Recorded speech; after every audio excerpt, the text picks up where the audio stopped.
amazing parents. I just did this movement with a client. It's super fun, it's super easy. It can help increase balance and coordination in standing and in other positions, and it has to do with the feet. So you as parents, give this a try too, because when you try it and feel it on yourself, you're going to be able to transfer that to your child just so much more effectively. So the first movement is to simply roll the top of your toes in a circle, sort of like this. Or you can think of it like taking your big toe and drawing a circle on the ceiling with your big toe, and just feel, what does that feel like? So I'm thinking of drawing a circle with my big toe on the ceiling.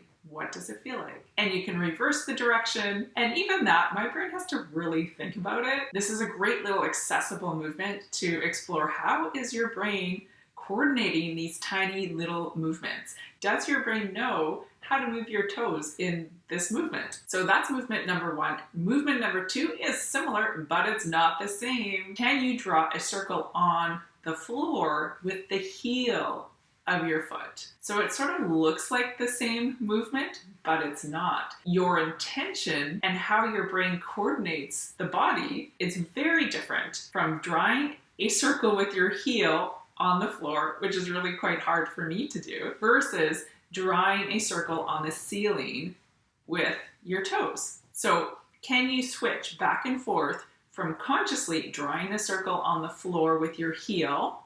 Do one direction, you can even reverse the direction too. Drawing a circle with the heel on the floor versus drawing a circle on the ceiling with your toes.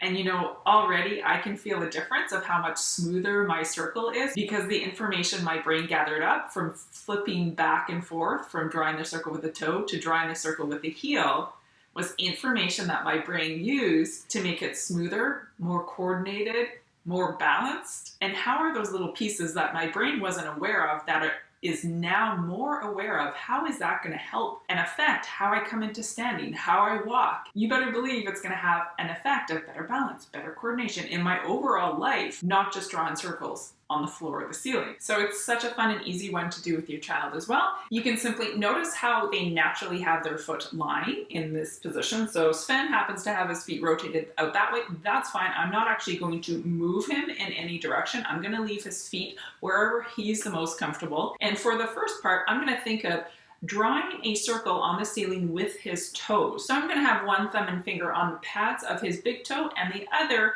thumb and finger on the pads next to his baby toe, right about there. Not on the actual toes, but on this section here. So not up by the toes, but more on this section here. And in this position here, now Sven's toes aren't pointing up towards the ceiling, so I'm just going to imagine drawing a circle where he's the most comfortable in the air, right about in this plane right here. So I'm going to gently just bring his toes in a little circle, draw a little circle. The smaller the better, the slower the better, the more gentle the better.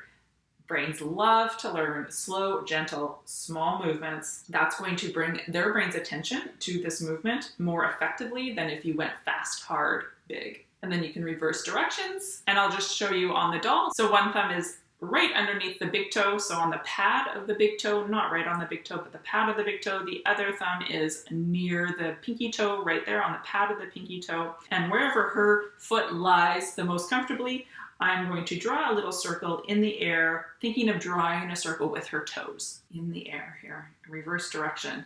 And then for the second movement, we're going to draw a circle with their heel. Now I like to actually scoop the whole heel up in the palm of my hand gently like this. So their foot actually isn't lying on the floor anymore. The palm of my hand has actually become the floor. So I'm gonna go like this. So nice, gentle, supportive. Again, I'm not bringing his heel to where he wasn't comfortable before. I'm keeping his heel wherever it happens to be lying on the floor at the most comfortable position for him. Now, the palm of my hands has become his floor, and I'm simply going to draw a circle on the floor with the back of my hands, which gives his heel the feeling of drawing a circle on the floor. So I'm going to slowly, in a tiny little circle, draw a circle on the floor with the back of my hands. And you can see the heel following along in the palm of my hands here. You can reverse directions.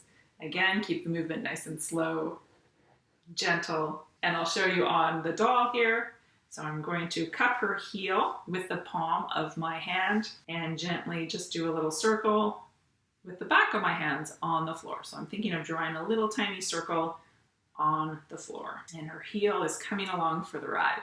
Okay, so then you can flip-flop from one movement to the other and see how much more fluid the movements are, how much more coordinated the movements are. So I'm going to go back to my hands on the pads of the toes here, one hand below the big toe, one hand below the little toe. I'm going to draw the circle in the air. Maybe you notice it feeling a little more smoother. Maybe it feels a little bit more natural to do a bigger circle. Whatever you notice, just notice. And then we can switch back to the heel, cupping the heel in the palm of your hand and gently making a little circle on the floor.